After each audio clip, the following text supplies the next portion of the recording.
Dulu ya. Terekam Ki ya, enggak apa-apa.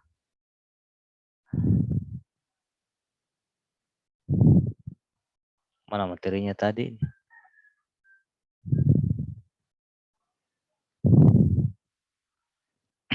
Ya baik, kita mulai saja sambil menunggu yang lain. Ya sudah 16 orang. Tinggal 3 orang ini kita tunggu. Assalamualaikum warahmatullahi wabarakatuh. Waalaikumsalam warahmatullahi wabarakatuh. Selamat sore, salam sejahtera buat kita semua. Pada sore hari ini kita sudah berada pada pertemuan ketiga, di mana kita akan membahas sub CPMK 3, yakni Anda mampu menjelaskan pemikiran dasar tentang organisasi koperasi. Jadi ini kelanjutan dari materi pekan lalu tentang perbedaan antara koperasi dan UMKM. Jadi pekan lalu saya fokusnya di UMKM. Nah, hari ini kita akan fokus di koperasinya. Jadi yang penting Anda sudah bisa membedakan antara koperasi dan UMKM. Jadi saya harap pekan lalu kita sudah belajar tentang klasifikasi UMKM menurut Peraturan Pemerintah Nomor 7 Tahun 2021. Jadi dengan demikian Undang-Undang Nomor 20 Tahun 2008 tentang klasifikasi UMKM itu dinyatakan sudah berubah. Nah, sekarang kita masuk di koperasi. Nah, dari namanya saja koperasi berarti bersumber dari bahasa Inggris yaitu cooperation. Artinya kerjasama. Jadi koperasi itu didirikan oleh beberapa orang. Ada kerjasama beberapa orang untuk membentuk koperasi. Kalau di Undang-Undang Nomor 25 Tahun 1992, untuk mendirikan koperasi itu minimal 20 orang. Tapi di Undang-Undang Omnibus Law, di Undang-Undang Nomor 11 Tahun 2020, ada perubahan menjadi cukup 9 orang, kita sudah bisa mendirikan koperasi baru. Jadi itu ya, jadi kalau Anda mau buat koperasi ini ya, berapa orang yang bergabung ini? Ada 18 orang ya, pas bisa kita bikin 2 koperasi nih. 9 orang sudah bisa membuat koperasi. Jadi itu perbedaan mendasar ya di perubahan Undang-Undang Nomor 25 Tahun 1992. Nah, adapun definisi koperasi menurut Undang-Undang Nomor 25 Tahun 1992 bab 1 pasal 1 berbunyi koperasi adalah badan usaha yang beranggotakan orang-orang atau badan hukum koperasi dengan melandaskan kegiatannya berdasarkan prinsip koperasi sekaligus sebagai gerakan ekonomi rakyat yang berdasar atas asas kekeluargaan. Jadi ini ya, apa bunyi pengertian koperasi menurut Undang-Undang Omnibus Law atau Cipta Kerja? Ya di situ hanya dijelaskan bahwa koperasi, definisi koperasi sebagaimana pada yang tercantum pada Undang-Undang Perkoperasian. Jadi Undang-Undang Omnibus Law tidak merubah definisi koperasi menurut undang-undang yang sudah ada.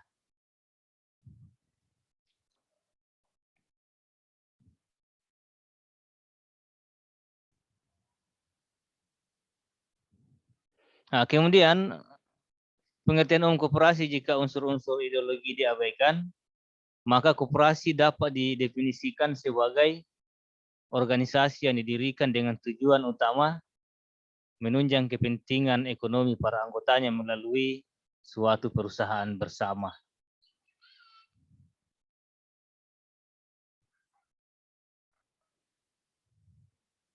Kemudian ini juga yang perlu Anda ketahui, karena ini kan koperasi ini adalah merupakan gerakan global. Jadi definisi koperasi secara internasional merujuk pada Konferensi Buruh atau International Labour Organization tahun 1966. Koperasi adalah suatu perkumpulan dari sejumlah orang yang bergabung secara sukarela untuk mencapai suatu tujuan yang sama melalui pembentukan sebuah organisasi yang diawasi secara demokratis melalui penyetoran suatu kontribusi yang sama untuk modal yang diperlukan dan melalui pembagian risiko serta manfaat yang wajar dari usaha di mana para anggotanya berperan aktif.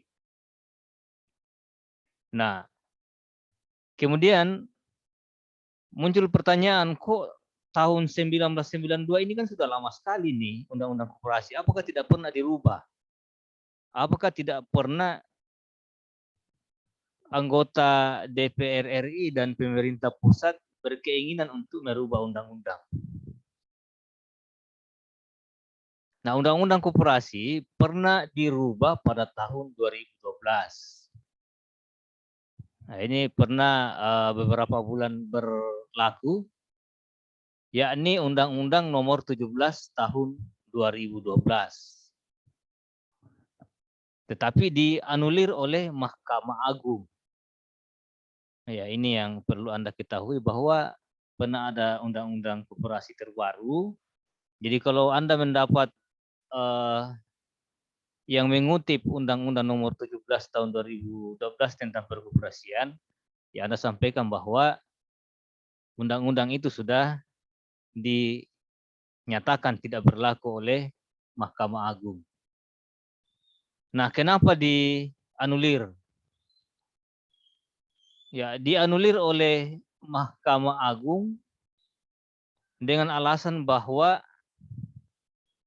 selain karena berjiwa korporasi, Undang-Undang Perkoperasian telah menghilangkan asas kekeluargaan dan gotong royong yang menjadi ciri khas koperasi. Jadi di Undang-Undang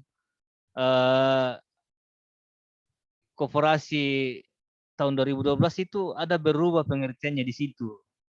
Jadi tidak berdasarkan atas asas kekeluargaan dan kegotong royongan, lebih mengarah kepada berjiwa perusahaan.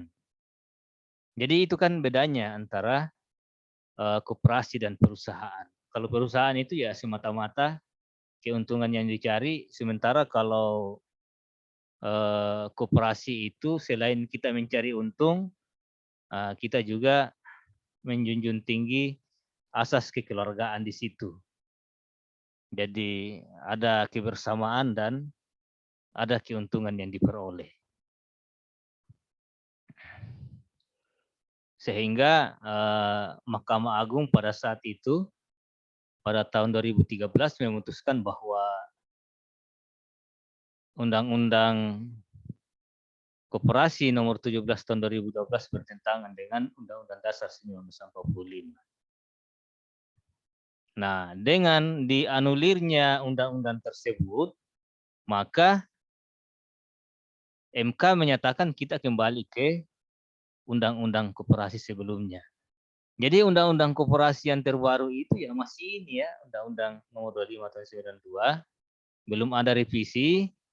Walaupun di Undang-Undang Nomor 11 Tahun 2020 atau di Undang-Undang Cipta Kerja, ada di dalamnya yang menyinggung tentang koperasi.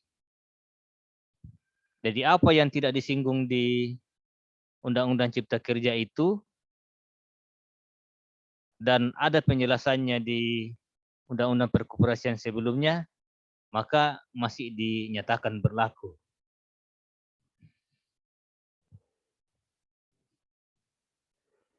Nah, kemudian kita lanjut peran dan fungsi koperasi Indonesia.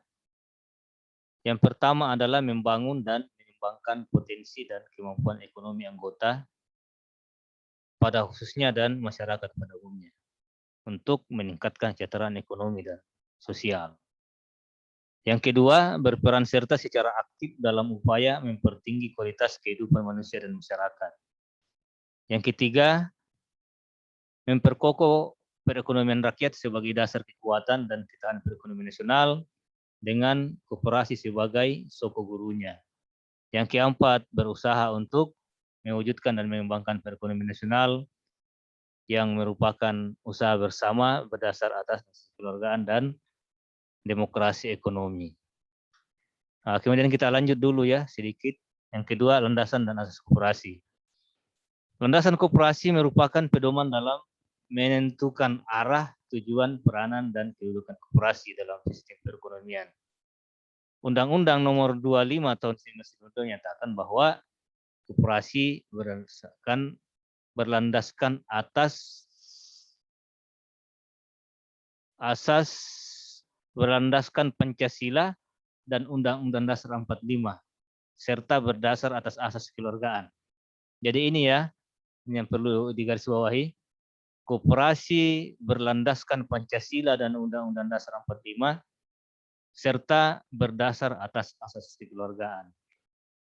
Jadi kalau tidak sesuai dengan Pancasila dan Undang-Undang Dasar 45 dan tidak sesuai dengan asas kekeluargaan, maka itu dinyatakan tidak sesuai dengan koperasi. Nah, itu juga lah yang menyebabkan sehingga Undang-Undang Nomor 17 itu dianulir karena bertentangan dengan asasnya tadi ini. Bertentangan dengan landasan koperasi dan asas koperasi. Nah, apa yang kita lihat ini di lapangan. Jadi pekan lalu saya tanya tentang koperasi. Ada yang menyatakan bahwa koperasi itu adalah tempat meminjam uang. Jadi nanti saya share lagi materinya. Ada memang beberapa ya di penerapan koperasi ini yang sepertinya menyimpang. Ya di masyarakat itu kan lagi menjamur ini koperasi simpan pinjam yang modelnya seperti bank. Jadi bukan lagi asas kekeluargaan di situ. Jadi anggota di situ langsung kalau butuh pinjaman dia ke koperasi, ada jaminan, kemudian dia kalau sepakat dengan bunga yang ada, dicicil pengembaliannya, dan kalau misalnya sejumlah tertentu ada agunan, dan kalau tidak dibayar disita. Ya ada seperti itu. Atau ada pengalaman Anda lihat tentang koperasi? Saya ingin dulu ini, apa yang Anda ketahui tentang koperasi ini?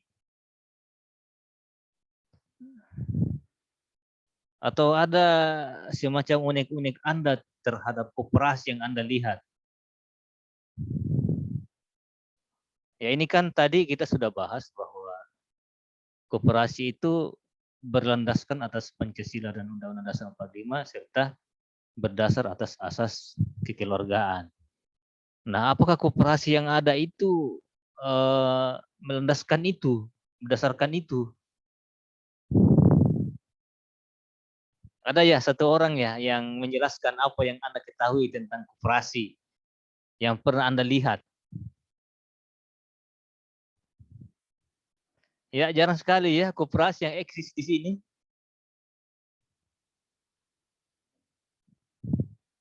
Mardian, coba ya. Anda tahu ya? Sebut dulu satu jenis koperasi yang Anda tahu. Koperasi apa yang Anda tahu, yang pernah Anda lihat? Mardian, lagi nyimak atau gimana? Ya, koperasi apa yang Anda ketahui? Ini kan banyak koperasi. Ada KSU, ada simpan pinjam, ada juga koperasi barang. Atau nama koperasinya yang Anda tahu di Mamuju sini. Satu saja nama koperasi yang Anda tahu. Koperasi apa namanya?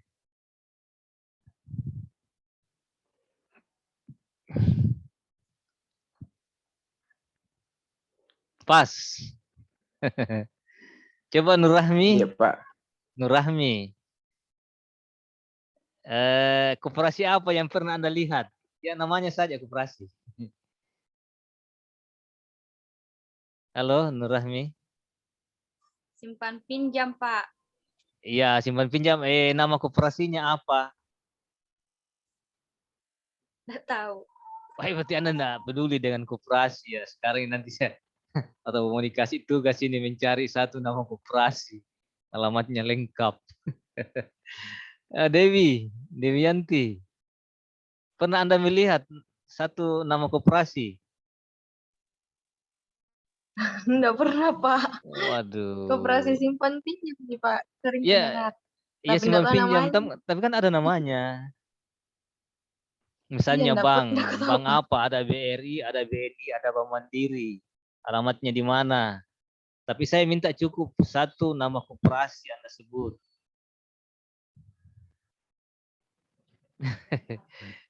Alkuseri? Pak, Ya, koperasi apa yang Anda tahu? ya simpan pinjam juga, Pak. Iya, itu kan simpan pinjam itu jenis koperasinya, tapi namanya. Oh, namanya, Pak. Iya. Kalau namanya nggak tahu saya, Pak. Nurjan Basiran. Yang anu, Pak, kopsi darah. Iya. Itu, Pak, ada, Pak. Apa itu Koperasi koperasi? di bandara. Oh, koperasi bandara. Iya, ada koperasi bandara. Kalau itu sifatnya apa ya? Kalau koperasi di bandara itu, dia koperasi simpan pinjam atau koperasi barang?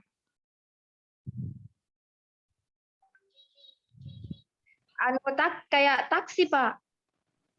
Kopsi darah. Jasa kayaknya, Pak, Kayak jasa. barang. Iya, jasa gitu mungkin kayaknya, Pak. Iya, bentuk apa itu operasinya itu koperasi darah? Saya juga, tapi itu saya memang ada di bandara, operasi bandara.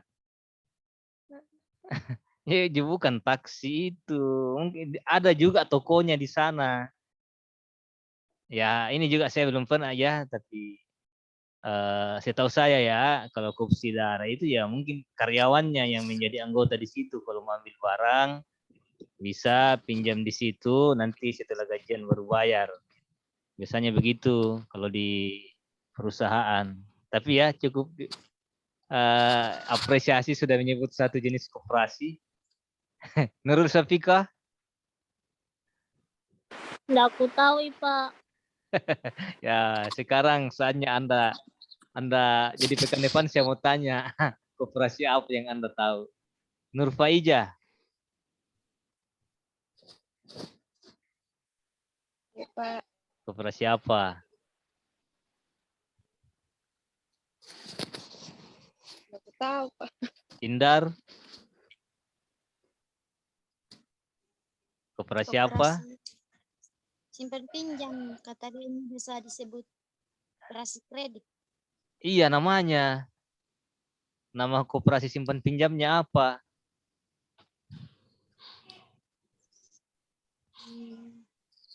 Entah, Pak. Ya, Elisa? Kurang tahu, Pak. Cuma tahu koperasi sekolah. Ya, koperasi sekolah ada. Nah, betul.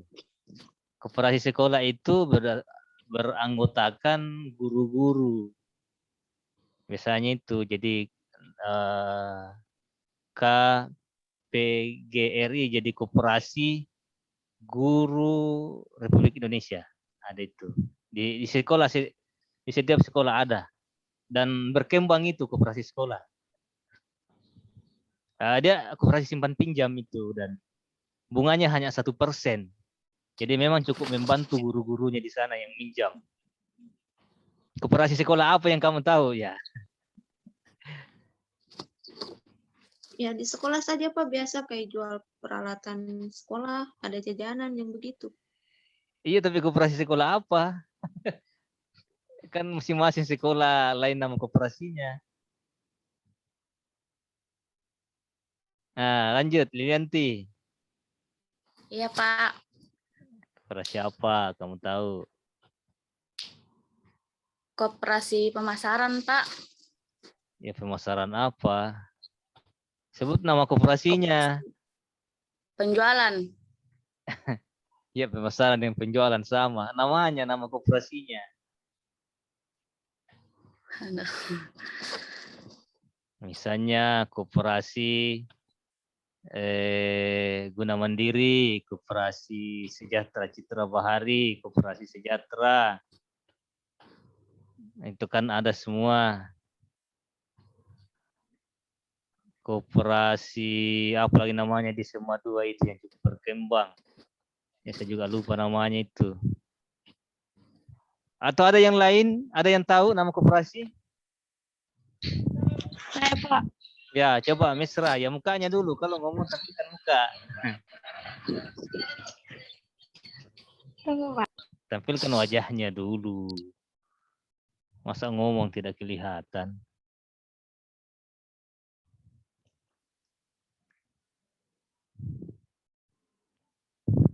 Kita sudah 17 orang bergabung.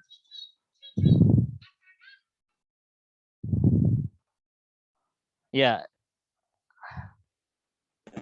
Ya, koperasi apa? Koperasi konsumsi. Ya, koperasi konsumsi apa namanya? Jelaskan, sebutkan namanya.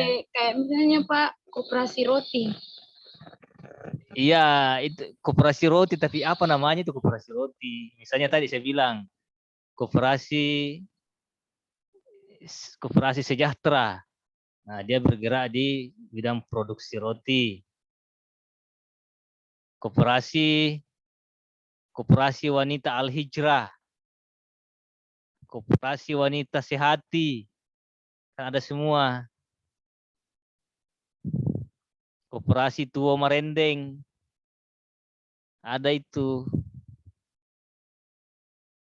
Ya, saya kira begitu ya. Jadi ini menandakan bahwa Anda memang tidak peduli dengan koperasi. Jadi sekarang ini tugas Anda adalah mencari satu nama koperasi dan bergerak di bidang apa. Koperasi itu ada bergerak di bidang jasa, ada bergerak di bidang produksi, ada juga yang bergerak di bidang simpan pinjam. Ya, seperti itu. Nah, ada juga koperasi yang beranggotakan koperasi, nanti kita jelaskan ya. Misalnya koperasi primer itu adalah koperasi yang didirikan oleh 9 orang tadi. Nah, kalau koperasi sekunder itu adalah koperasi yang anggotanya koperasi. Nah, seperti itu. Jadi ada beberapa koperasi yang membuat lagi organisasi, itulah namanya koperasi sekunder. Iya, jadi ini tugas Anda. Jadi pekan depan ya saya mau tanya-tanya lagi ya. Koperasi apa yang Anda tahu dan bergerak di bidang apa. Nah, kalau yang banyak di Mamuju ini, koperasi banyak di kota ini. Koperasi Berkah, koperasi Multiniaga. Anda lihat ya, koperasi Berkah. Ada di situ, kalau ke Telkom di sampingnya. Setelah belokan masuk di Telkom, ada sebelah kiri koperasi Berkah. Koperasi Mitra Niaga mungkin. Mitra Niaga, Multiniaga. Multiniaga itu di sana dulu, di dekat rumah sakit Mitra, di sananya. Simpang 4. Atau di mana kamu lihat Multiniaga? Jadi itu tadi Multiniaga dan Berkah, cabang dari koperasi dari tempat lain seperti Multiniaga itu pusatnya di Makassar. Kalau koperasi Berkat itu pusatnya di Bulukumba. Nah, itulah tadi yang saya bilang bahwa itu agak menyimpang dari landasan dan asas koperasi karena kita hanya meminjam di situ dan bunga yang agak tinggi dengan jaminan tertentu, kalau menunggak dilelang jaminannya. Jadi prinsip kekeluargaan di situ hilang. Dan yang meminjam itu biasanya bukan anggota, calon anggota semua. Nah, itu yang banyak dikoreksi sekarang ini bahwa banyak koperasi yang beroperasi seperti bank. Ya, tinggal 10 menit ya. Mungkin saya tidak sambung ini karena ada Sinur Anda ini yang mau konsultasi. Jadi saya percepat materinya. Ya, Anda juga pasti senang ini kalau cepat selesai. Ya, saya lanjut materinya.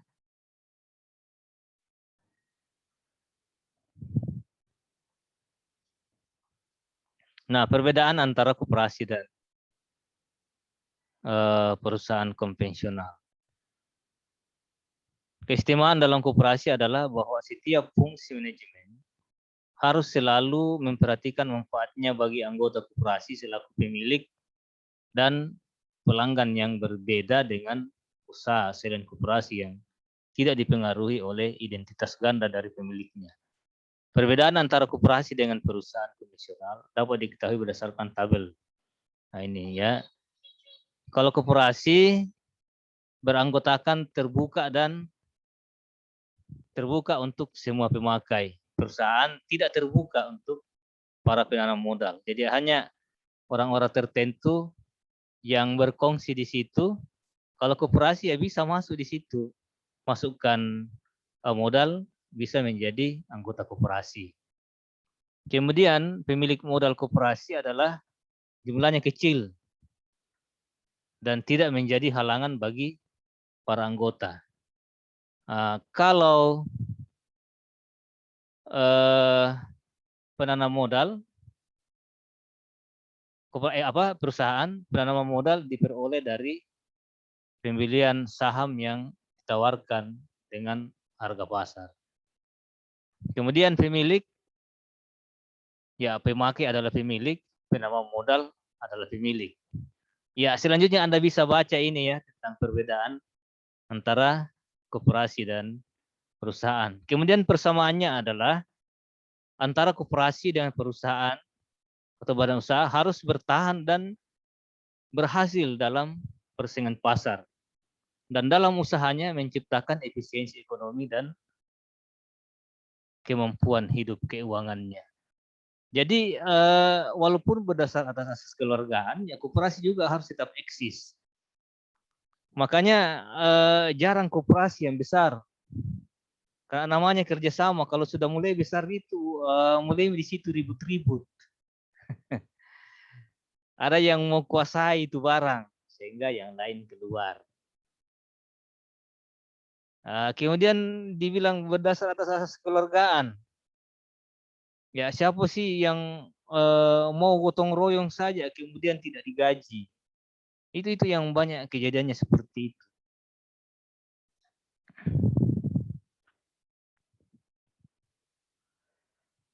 Ya jadi materinya cukup ya. Jadi itu yang menjadi permasalahan koperasi saat ini adalah katanya berdasar atas asas kekeluargaan, tetapi buktinya tidak ada yang mau menjadi menjadi tenaga relawan untuk mengelola koperasi. Makanya nanti kita lihat ya, ada pengelola khusus yang digaji sebagai manajer untuk mengatur manajemen koperasi. Jadi di Sulbar ini dan di Mamuju pada khususnya, saya melihat tidak ada koperasi yang eksis, kecuali koperasi-koperasi yang saya sebut tadi itu koperasi sekolah. Koperasi sekolah itu guru-gurunya diwajibkan setiap bulan simpanan pokoknya 100.000 dan bunga pinjamannya itu 1%. Jadi itu sangat membantu guru-guru. Itu yang eksis. Kemarin saya pernah berkunjung ke SMK 1 Rangas, SMA 2, ke SMP 2. Rata-rata bagus koperasinya. Terus kalau koperasi simpan pinjam yang dikelola oleh masyarakat, ya ada pernah saya kunjungi tapi sudah mati. Kemudian ada yang kita punya, selalu saya usulkan di kampus kita. Bagaimana supaya kampus ini punya koperasi. Ini kan kita tidak punya koperasi di kampus. Dulu di zaman saya ada namanya Kopma, koperasi mahasiswa. Nah, jadi saya usulkan di kampus ini ya enggak usahlah koperasi mahasiswa, karena kalau dibilang koperasi mahasiswa kan mahasiswa selesai berarti dia sudah di luar dari itu. Jadi kan saja koperasi kampus. Jadi semuanya nanti satu pintu di situ.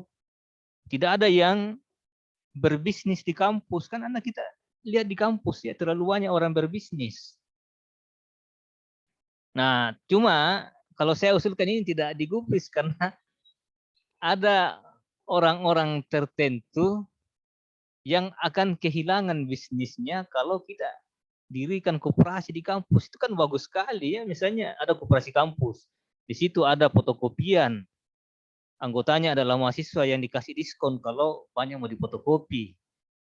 Kemudian misalnya mahasiswa diwajibkan menjadi anggota paling tidak 100.000 per orang, kan berapa itu kalau dikumpul 2.000 dikali 100.000 kan bisa menjadi 20 juta. Itu menjadi modal awal dan bisa menjadi pinjaman buat misalnya ada mahasiswa yang kesulitan SPP-nya, misalnya dipinjamkan dulu lah, nanti dia cicil di koperasi.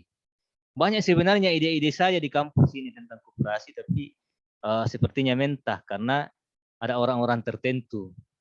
Mau jilid misalnya skripsi, ya kita buka penjilitan, ada fotokopian, jadi bisa saja nanti pegawainya di situ adalah mahasiswa untuk tempat magang. Atau ada misalnya ATK, tidak perlu keluar. Nah, kita punya namanya BMT Surya Manakarra, Muhammadiyah punya. Tetapi itu lagi-lagi bahwa Pak Ansar Busmani itu selaku ketuanya mengatakan bahwa nanti di kampus 1 itu kita buatkan di sana semacam pertukuan. Jadi saya sudah capek mengusulkan di kampus bagaimana supaya ada koperasi di kampus yang bisa meringankan beban mahasiswa. Jadi mau fotokopi tidak perlu keluar, ada penjilidan tidak perlu keluar, pengadaan baju KKN dan sebagainya semua di koperasi. Tapi kan Anda bisa dilihat banyak yang berbisnis di kampus ya. Akan kehilangan bisnisnya itu kalau ada koperasi. Tapi mudah-mudahan ini dengan beralih fungsi jadi Unimaju ini, saya usulkan bahwa ya kalau perlu adalah koperasi. Ya, jadi bisa membantu mahasiswa kita, Anda perlu keluar. Ada kebutuhan-kebutuhannya semuanya ada di kampus kita.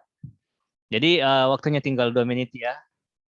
Saya tidak perlu absen, saya sudah foto. Ada 16 orang yang hadir dari 18 yang menyatakan kesiapan.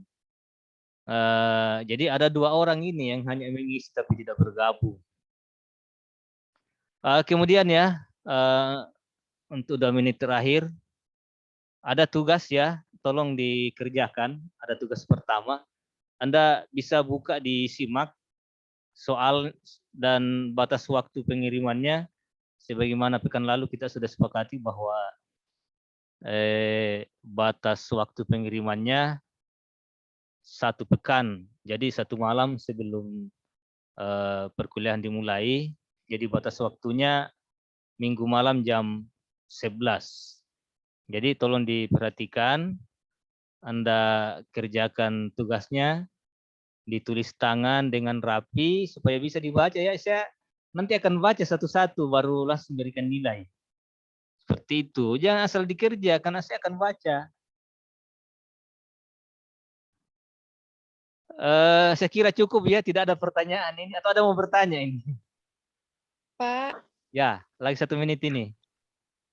Itu yang tugasnya nomor 1, Pak. Soalnya di tahun 2020 sih itu, Pak. Apanya? Ya, kan tuliskan pengertian koperasi menurut Undang-Undang nomor 25 tahun 2020.